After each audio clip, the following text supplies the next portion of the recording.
Welcome to the Communication Mastery Podcast with me, Mark Burlinson. We're tackling miscommunication with the power of understanding. We're growing our mastery of the foundation of teamwork and of all relationships. And so I want to ask you to help me spread the word about stronger, more effective communication by inviting some friends to listen along with you. Then discuss what you've learned and give me your feedback. What would you like to hear from us in future episodes so we can make this podcast even more effective? Thanks for joining me. Let's jump in. Welcome back. This week I want to go back to basics. It's a topic we've talked about multiple times on the podcast, but I felt like it would be a really helpful summary to go back and revisit. When you start looking into communication, it can sometimes feel a little daunting. There's so much to think about, so many areas to consider. And that's why I love the Communication IQ system, because it simplifies it down to topics and factors that you and I can easily grasp. And that's where I wanted to go. I wanted to take an episode or maybe even two of the podcast to remind you of some of the very basic things that we can focus on so that our communication will be more effective.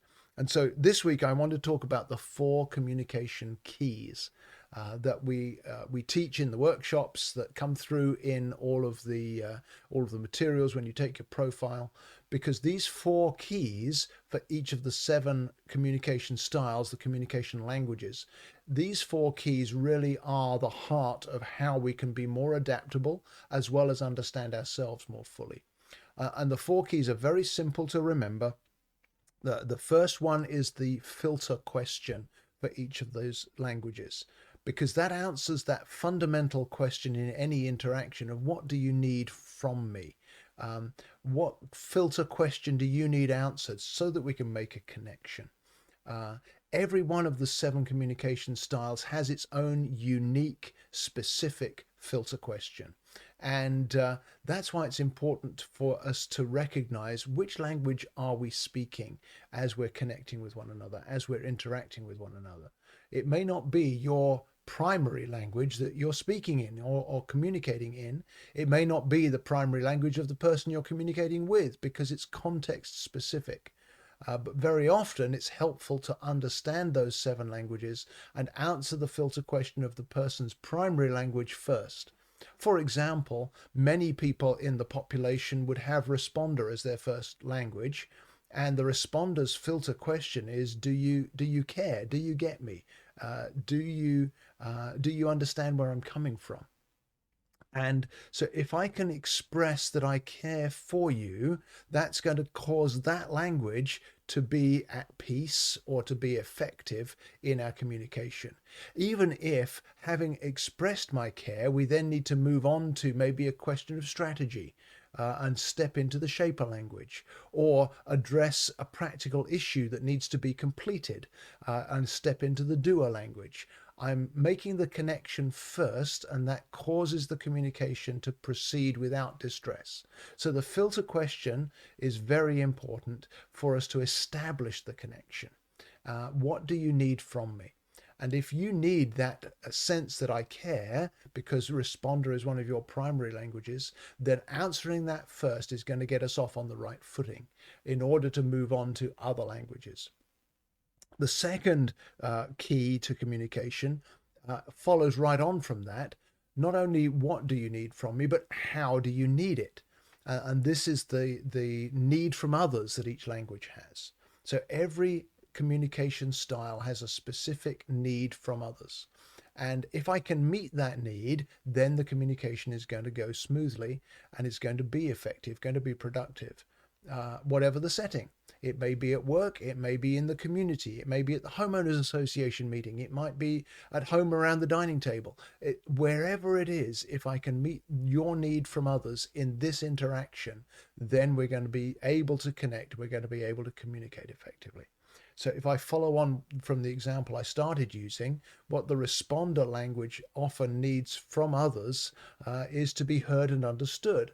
And so it may be that I need to give you a little more time to express yourself rather than cutting in with what I want to get to.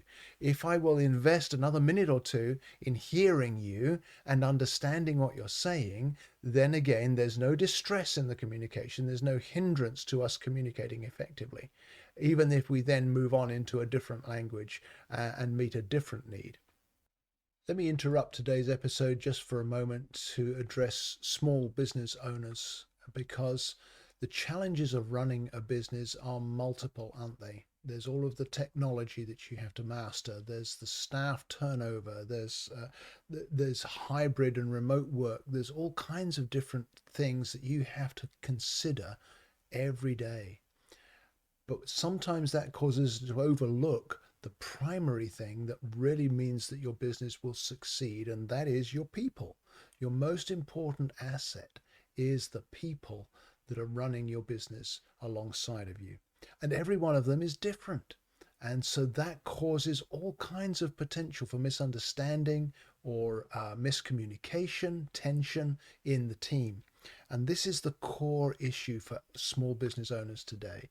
It's to understand your people and then to maximize each one's impact and satisfaction in being part of your business.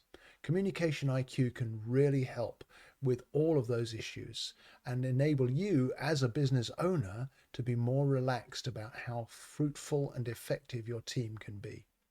So if it's been a year or more since your team thought about communication, reach out to me and let's see how I could help you put communication back at the center of your business goals so that you see the benefit right away. Now let's go back to the episode. The third key is the driving passion of each language. In other words, what are you bringing to our interaction? What are you bringing to the challenge that we're facing? What are you bringing to the goal we want to meet? What are you bringing to the purpose of our business or the project that we're working on? What do you bring that is of value? Because every language has something valuable to contribute to whatever task we're working on or whatever goal we want to achieve or whatever problem we want to solve. And so with the responder language, let's continue with the same language for clarity. The responder language passion that the responder brings to the table is compassion. They get how people are feeling. They understand, they empathize, they feel the feelings that have to be felt in order for there to be no barrier to us communicating effectively. And that's a great, valuable trait. It's not the only trait you need in any interaction, but if that's the one that's being brought first off by the person I'm talking with, I want to acknowledge that, I want to value that, I want to recognize that, so that we can bring that strength, we can bring that passion into the communication. Because when there's passion in communication, when there's energy in communication, then we can move forward to address challenges with much more momentum than if there's distress and everybody's feeling like they're out of sorts. And then the fourth key is a strength that each language has. And that strength they bring to the expression of their passion. The power of recognizing how you're bringing your passion is also vital in every interaction. Let me interrupt today's episode for just a moment to talk about how every relationship in our lives is built on a foundation of communication.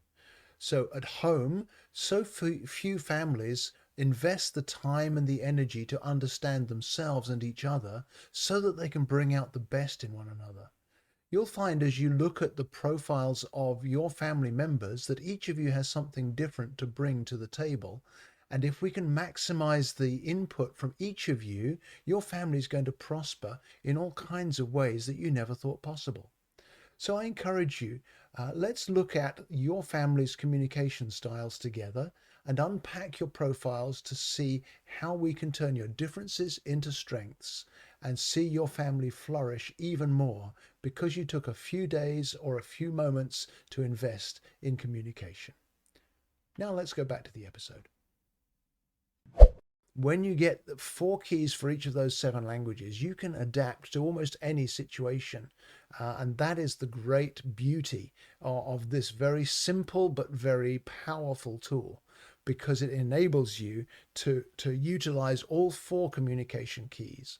And when I can use those 4 keys in each of those 7 languages, I can become up to 100% more effective in my communication. It's remarkable how quickly it works and how easily it can be grasped. What I like to say is that even a 10-year-old can get it, and begin to apply it.